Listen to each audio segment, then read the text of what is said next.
See, our journeys in life are dedicated, predicated, and made on what we have experienced. The most traumatizing thing a man goes through in his life first is birth. Because when you come out the womb, you lose your safety, your waterbed, your song, because the hums and the heartbeat is a harmony that's played into you that, you know, soothes your system. And you're pulled into a world where you're smacked on your ass, and then the skin color that you hold dictates how you're treated from coming out of the womb into the grave that you go into. Hip hop is the baby of trauma and pain. So to rhyme about it and to help people fix their traumas, people have to first realize that they're going through a trauma. Why do you think trauma is so hard for people to admit to rather than just say it exists? Because it's trauma. Because it's just a trauma? Just my opinion. Okay. To me, trauma is like you depending on the person you are, like you don't want to seem like you're not strong enough to handle it. Facts. You don't want to seem like, you know, you didn't let something bring you down in front of your friends. Like everybody wants to be, to me, like the strongest person. And sometimes a certain type of trauma will break all that down. Yeah. And you do your best to try to hold it up. Mm-hmm. It's generational trauma. Facts. Right? So it becomes a normalcy to people. It's like addiction. An addict ain't gonna tell you they're addicted. Why would they? You know, people are addicted to the normalcies of life until somebody tell them they're traumatized. They still won't admit it. Why would I admit that? I don't even believe it myself. It's normal. It's like gunshots and people getting killed in the community. It became normal to us. So it's a numbing effect. People are numb to it, so they don't feel it. But then when you say certain things, it triggers people's trauma. And I think that's what the album is going to do to you. It's going to trigger some things in people. Oh, it has to, because that's what the purpose of hip hop was always meant to do. Trigger something to make you think, reflect, or consider. Right. And that's why hip hop today is trash, in my opinion, because the soul is missing. So if it has no soul, how can you feel? How can you consider? How can you think? One of the most traumatic songs you have on your project is Take Me Back. Do you know why? Really? That's very traumatic. Do you know why? Because it reflects on the childhood. Exactly. And most people's trauma is their inner child never developing at the same pace as their physical life. I asked one of my friends the other day. I'm a comic book head. You know what I'm saying? I love that stuff. Well, I used to. Everybody gay now. No disrespect to anybody who's, but you know, I don't like them forcing that on my thing. Right. You know what I'm saying? And I had to really sit back and think when I saw Black Panther, because I saw a young man say, "Is this what you feel like? Is this how you feel when you see Superman and Batman? Because when I see them, I see what I wish to be, and when I see Black Panther, I see who I am."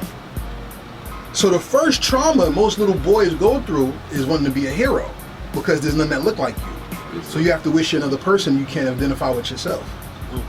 Another trauma that young ladies deal with is the doll.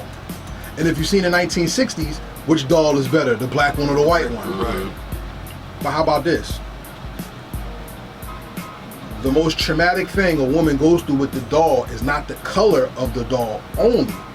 It's the perception of what that doll represents. Mm-hmm. So we are fighting who we are supposed to be, who we're told to be, if there's God in your life, who God says you should be, and everybody's traumatized by not knowing who they are and having an identity. I'm gonna ask you this as the artist and the producer. How powerful is the identity to the soul and the identity to the individual when they create? How powerful is it? How powerful is it? How necessary is it? Well, it's extremely necessary. It's extremely necessary. Mm-hmm. The power lies within the listener. It's not really me. You know what I'm saying? It lies within the listener. because it's their reaction. It's what they gonna get, what they get out of it. You know what I'm saying, and what they say after. Like if you slap a person, the slap isn't the thing that causes the problem. It's the point of you being slapped that causes the problem. Like you slap me, but then the embarrassment of me being slapped is what I'm really mad at. Because the slap didn't even hurt, right? But that's just the same thing with any record from that. You listen to it, like it ain't the fact that it's a record. It's the fact that he really did this. Out of everything we came up with, he actually did that. You know, and that's the reaction that I'm looking for. I'm not expecting anything from anybody because that comes with disappointment. I'd be disappointed, but I expected everybody to listen to that. And I expect them to get it as soon as possible. But it'll be fine. It's gonna be fine. But it's powerful, extremely powerful.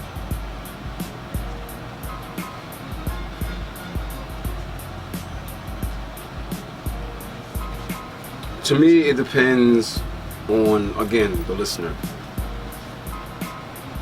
I think all three of us took something different from the album. Just like we look at you in our own perceptions. Everybody outside look at you in their own perception. You have millions of perceptions. So the album being so traumatic, everybody, like you said, from birth. Everybody went through a traumatic experience. No matter what song is playing, you know it's trauma. So you're gonna identify with everything basically on the album because you have a person going through different types of trauma. So the power in it, I think, to me, lies within both the lyrics and the music. Because let's say he's speaking what he's speaking on trap beats, I'm not gonna feel nothing. I just want to dance to it. I don't know what he's saying, but it has to marry each other. It has to come together. That's what, to me, creates the power in it.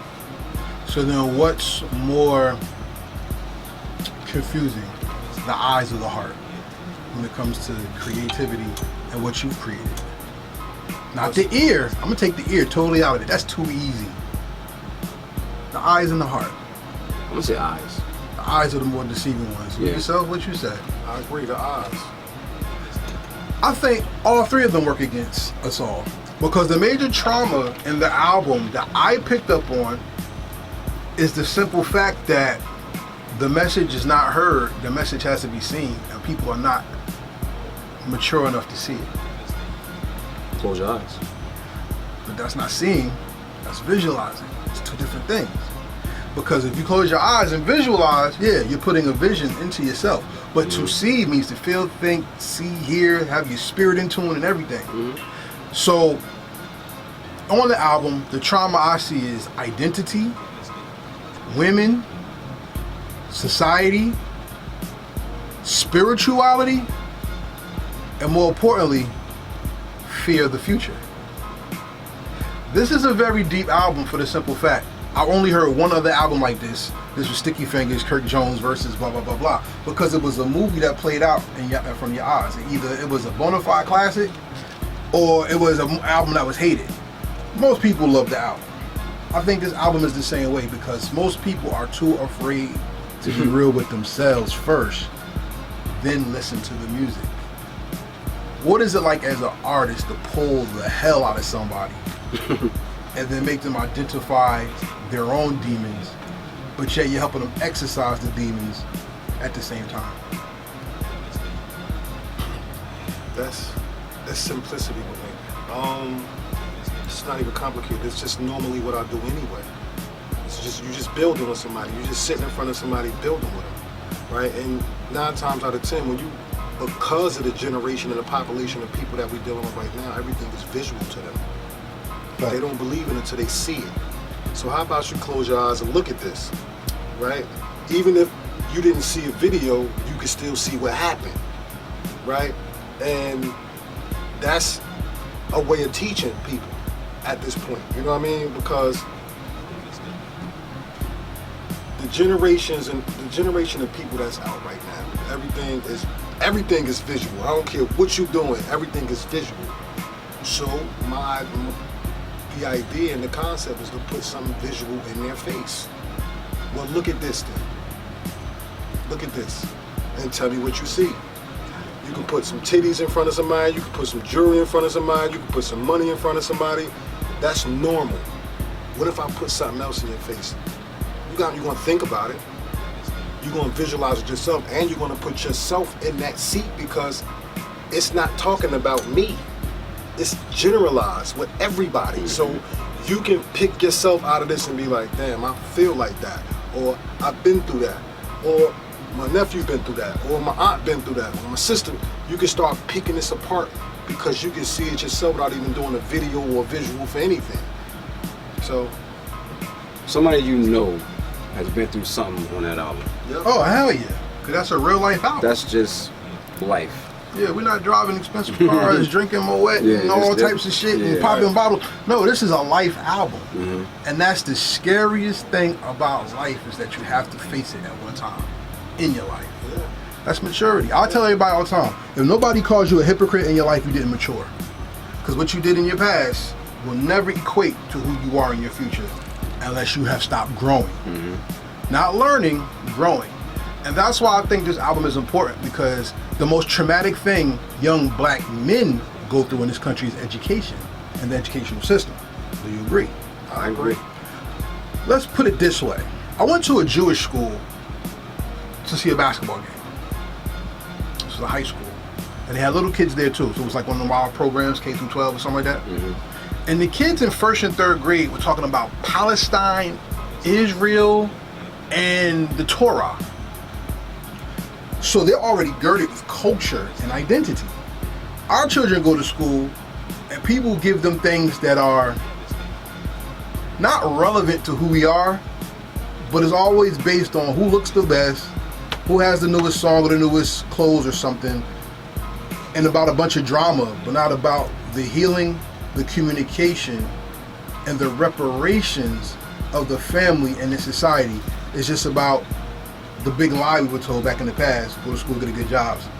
Go to school, get a degree, get a good job. Not be someone who's knowledgeable, able to give back to society and build society at the same time. There's one song on here that really made me think about that, because between peer pressure and transformation, there's something in there that every man needs to hear. What do you think is the voice young men need to hear in hip-hop that's not relevant or not being displayed today? Leadership and leadership from the elders. True leadership, right? And that's knowledge of themselves. And like I teach this to young people, not just me, but the team that I'm with.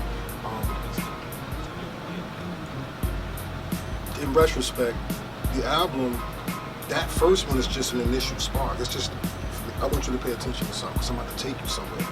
But I got to get your attention first, right? And that's knowledge. That's the foundation of everything. Once you open that door for them to look into, and the room expands for them, it's exposure. People aren't exposed to knowledge itself no more. They're not exposed to this in music no more. Not exposed to it. It's exposure, and that's what's missing. The elders giving that information. Right now, there's a few elders that's doing it, like Nas doing it, Hov doing it. They telling people what's going on. They telling them. Hov did it on 444. Him and Nas got together. They telling people what's going on. Like Nas said something, he's like, yo, even if you don't listen to me, like you ain't gotta listen to me. I'm gonna tell you anyway.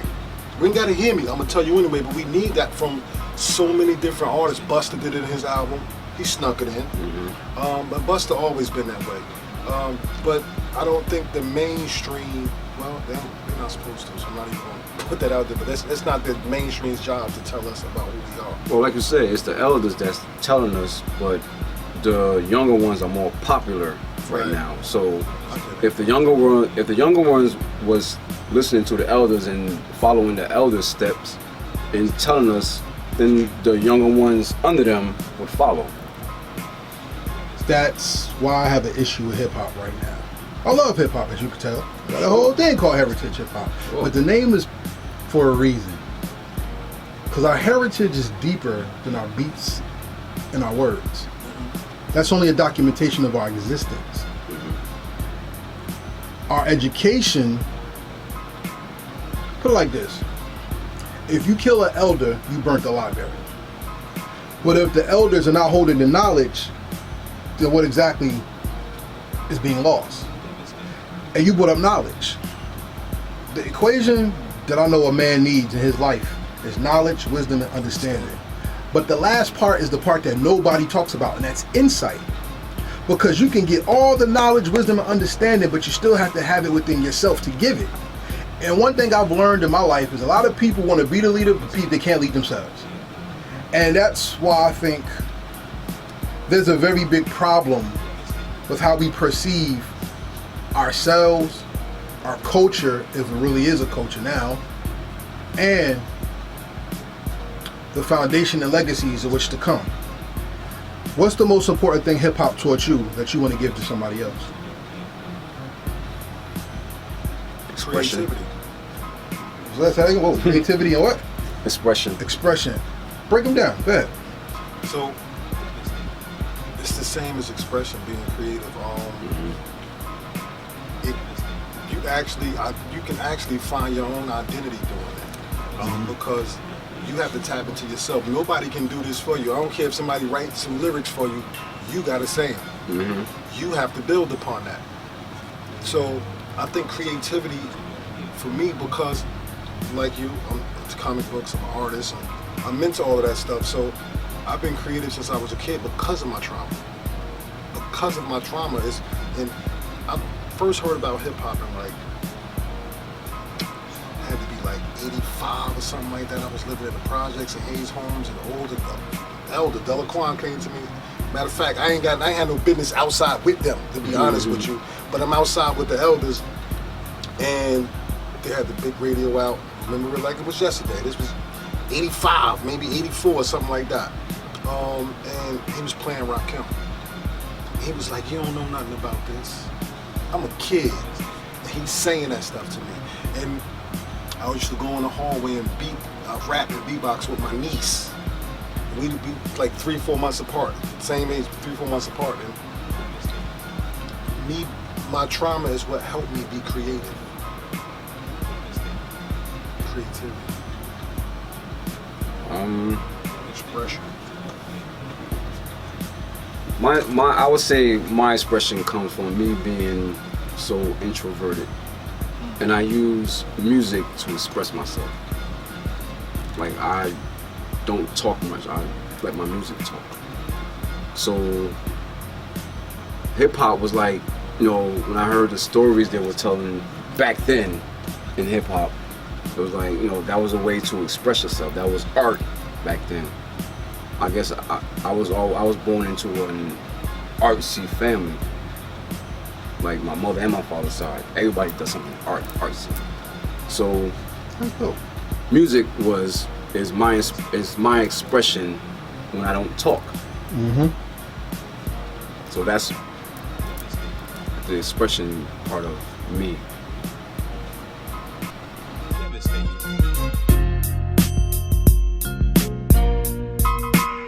Thank you for watching our presentation. We ask that you subscribe to our YouTube family and hit the notification bell for updates. Please like, comment, and share this video.